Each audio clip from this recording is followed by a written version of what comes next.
All right, our next talker is coming to us as the founder of the world's largest AI chatbot working in the travel industry. So we're going to carry on the AI themes. Please, everybody, welcome Raj Singh.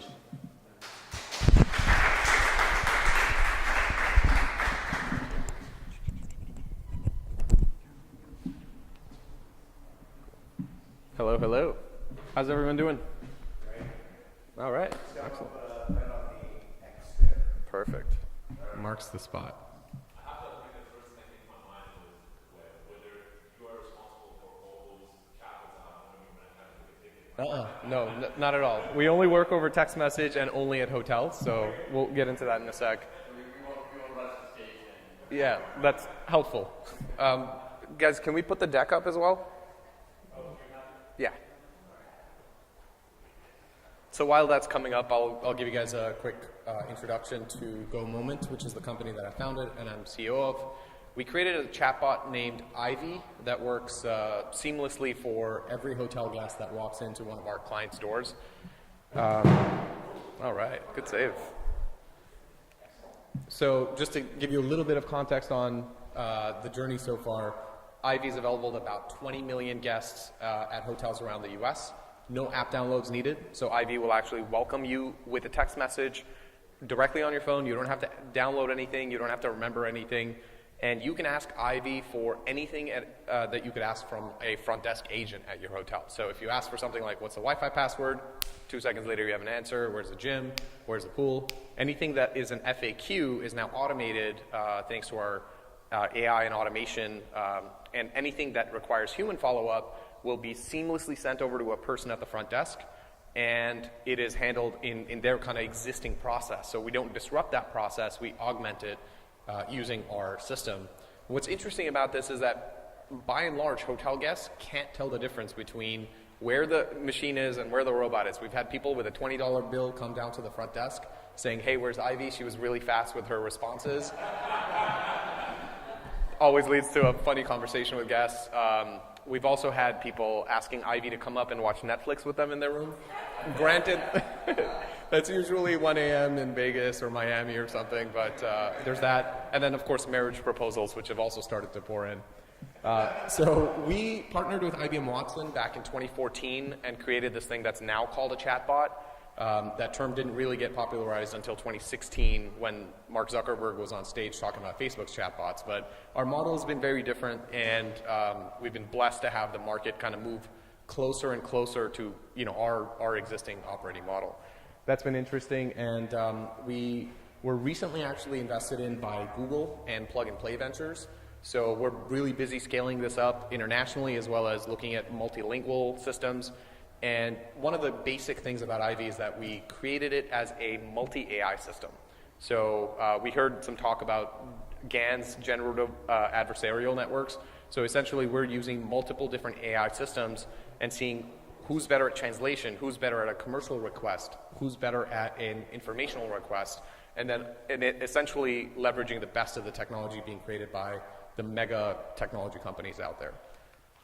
So essentially, and to make AI real, which is the kind of point of this conversation, this is kind of where we are right now, right? So human performance is still above computer performance, but we are at this inflection point. I think we all kind of have a sense of it in the room, and according to a survey of AI experts, AI is not going to get to that Skynet, Jarvis type of intelligence like we've been talking about until about 2040. That's the consensus of the median, right? So within the next 10 to 20 years, we're looking at something like that happening.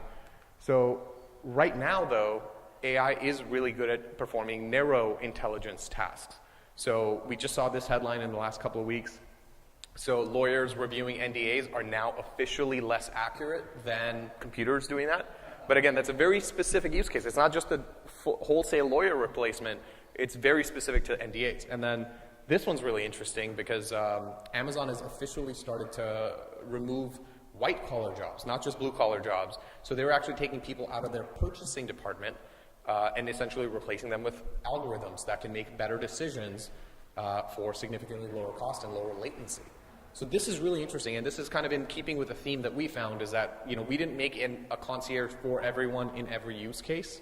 We specifically focused on the hotel use case, knowing exactly all of the different questions that can come up and all of the different requests that will come up and how we can fulfill those.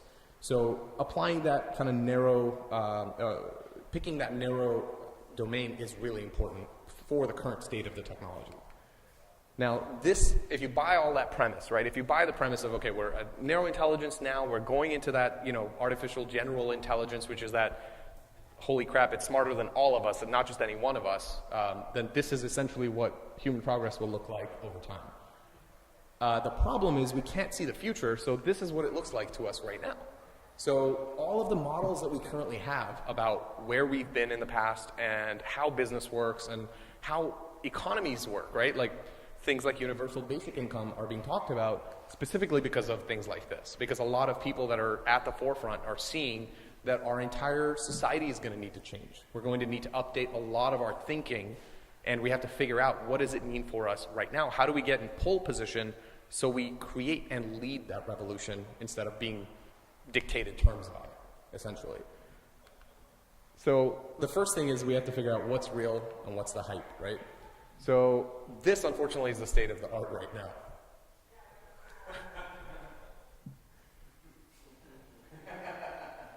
And we see this all day long, right? This is that super narrow intelligence, and it can't really keep up with us. It can't keep up with the breadth of demands that we might have. But what's interesting, right, this is the kind of evolution, and if you look at the, this is based on a survey of a lot of different experts in the field, people much smarter than any of us in our team. And essentially, we're at that kind of inflection point where we can almost get to one human brain, but just look at the difference between one human brain and all human brains, right? It's not that much. Once we cross that threshold, we can actually get to, it's going to be very quick, that transition between AI being kind of insect or animal level smart to smarter than all humans put together. And that's actually part of why we saw that thing about progress, and that's the enabling factor. So that's why we see, headlines like this one, that AI is coming for our jobs, and then we see these kinds of headlines as well. And exactly, right? Like another one like this, 800 million jobs. It's like, okay, well, what does that really mean? Exactly. But, to put that in context, here's a cartoon about electricity from around 1900, and it's really no different, right? At the beginning of every revolution, there are risks to be taken. There are, the whole thing about if you're making an omelet, you're going to break some eggs. This is kind of the phase that we're in, and AI is a very good or electricity is a very good analogy for AI, specifically because it can plug into anything and really improve any kind of process. And hopefully all of us, and we're going to have full tummies in the future, and hopefully we're not going to have to work too long, right? Maybe 3-4 hours a week instead of 40 or 50. But looking at this, I think the reality of this, until we get to that artificial general intelligence, which is super smart and able to kind of outcompute all humans everywhere, this is the reality of what we've observed across serving tens of millions of people in the real world with AI.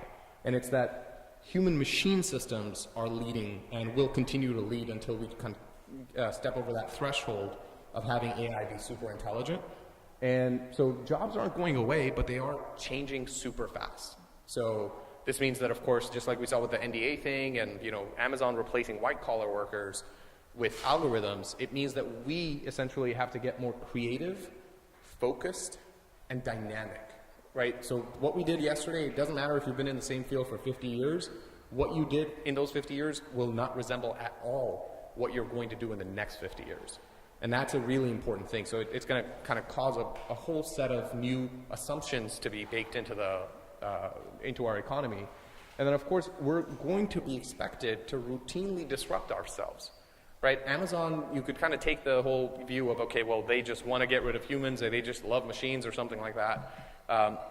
But really, I think what's happening here, and the reason they've been so successful, is because they're kind of performing a function long enough to figure out how to train a computer to do it using human data, right? Like, this is not happening in isolation. It's not that the algorithm's just in parallel. It's actually learning from the people and then getting smart enough, okay, disrupted, now the algorithm can handle it, let's go on and solve new challenges every single day. So that entire dynamic is really interesting to watch unfold from the inside out, and something that I think is going to essentially create more personalization. One of the things that we actually have as part of our sales presentation to potential hotel clients, like Caesar's Palace, Treasure Island, and some of the other large hotels that we work with, is that Ivy actually helps create the most human guest experience. Because there's nothing human about needing to leave for a meeting, not having towels in the bathroom, having to pick up a dirty phone in my hotel room, and then waiting on hold and hearing, this call may be recorded for quality assurance purposes. That is not human. That's just something we did because we had no alternative back in the day. And again, this is not something that is, again, happening in isolation. It's something we're seeing all over the industry. And being able to say, hey, I need more towels, and having that with AI routed to the right housekeeping person who is already on my floor, 3 doors down, getting my towels in 90 seconds versus 15 minutes, that's more human. That's the experience that's personalized, and what AI can now mediate that's significantly better than the way we've been doing things. So other than those kind of takeaways, I just wanted to really reiterate the fact that we have to question every assumption that we bring into our work, into our societal kind of participation, and into how we think about the economic model, because there is definitely a big change coming. We are at the cusp of it, and there is boundless risk if you don't know how to manage it. So learn how to manage it. And then the upside is that there is boundless opportunity, because we've never seen a revolution quite like this one. Thank you.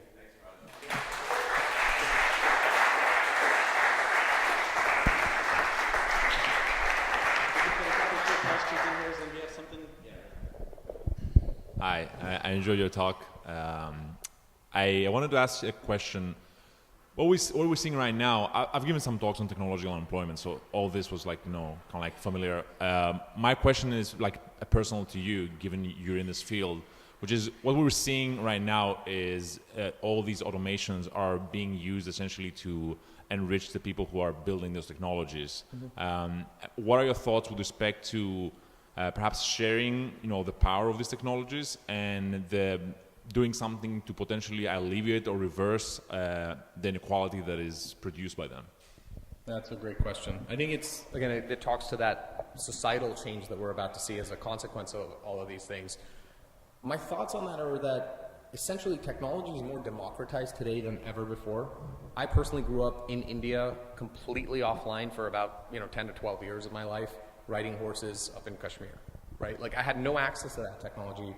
Of course, being in a very fortunate position to be able to get that access, teach myself how to do these things. I've never taken a class, I've never been to college for any of these things. So I think that from an education and access standpoint, a kid sitting in Rwanda today could be building the next Instagram, right? They can do that. I think it's just a matter of how do we get that education out there? And I think we've seen a couple of talks today that talk to that issue of, okay, how do we get people excited about STEM, about learning to code, how to build real things and participate in that economy. So I agree that currently the powers that be are the ones getting the most amount of enrichment, and of course they have the most amount of capital and resources to kind of throw around. However, I think that the disruptive nature of these technologies and how accessible they've become, like TensorFlow, for example, is something that you would need like $100 million company, right, to accomplish about 5 years ago, and today some kid sitting in any part of the world with an internet connection is able to leverage that kind of incredible power. So I think that I would say that my kind of assumption is that education is the answer. If we can better educate the developing world, especially on how to leverage these technologies and how to make it economically viable. Because writing great code is amazing, but frankly, a product and a company are very different things, right? And so building a company is kind of like, that's how you really get the resources to continue to innovate. So I think education would be the best answer that I could think of to that question. Not so much a question, but it is a comment on the exact point that you're making. The enrichment of the companies is boiled down to the incentive system. One of the things that all this technology is going to continue to need is electricity. It needs power. It needs to be run. If you turn off all the electricity, all the computers turn off too. That is something we actually manufacture and create, and we decide how much is going to be. So one of the opportunities that we shift into the future is when you talk about things like universal basic income, you can take electricity, turn it into a commons-based resource, distribute that equally amongst all the people, and vote on what bots we're going to empower and what bots we're not going to let live. Just by whether or not those particular networks run, by empowering the individuals who are running those networks. And that's one possibility on how we can manage it. So when you get shifted into the kind of futures that he's talking about, everything changes. The whole dynamics of how we even think about reward and incentive could also become something entirely new, because the way people organize their time and their energy and their resources and investments changes. And that my thinking on this has been electricity is actually the key point. So when we commonize that power plant generation and turn it into a community-based resource that we can all share and abundantly, rather than buy, it's actually just there's so much of it because we solved the energy creation problems. It empowers AIs, it empowers robots, and it becomes this entirely weird world. And then we have to regulate that. And so then our votes become how we democratize that as a possibility for how it turns out.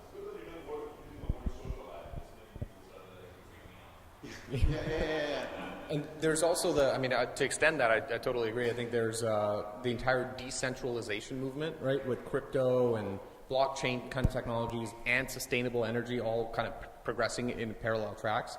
I think that's exactly what will allow somebody to have electricity without the grid, right, and potentially have a little, hot air balloon that's broadcasting Wi-Fi to them or something like that. I think all of these things kind of happen in conjunction, and hopefully we're in a future, 10, 20, 30 years out where we don't trust politicians and the government to decide on a kind of case-by-case basis.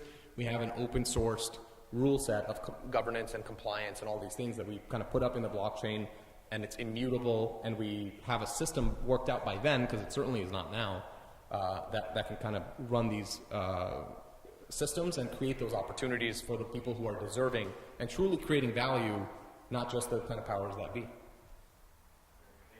All right. Thanks, Dave.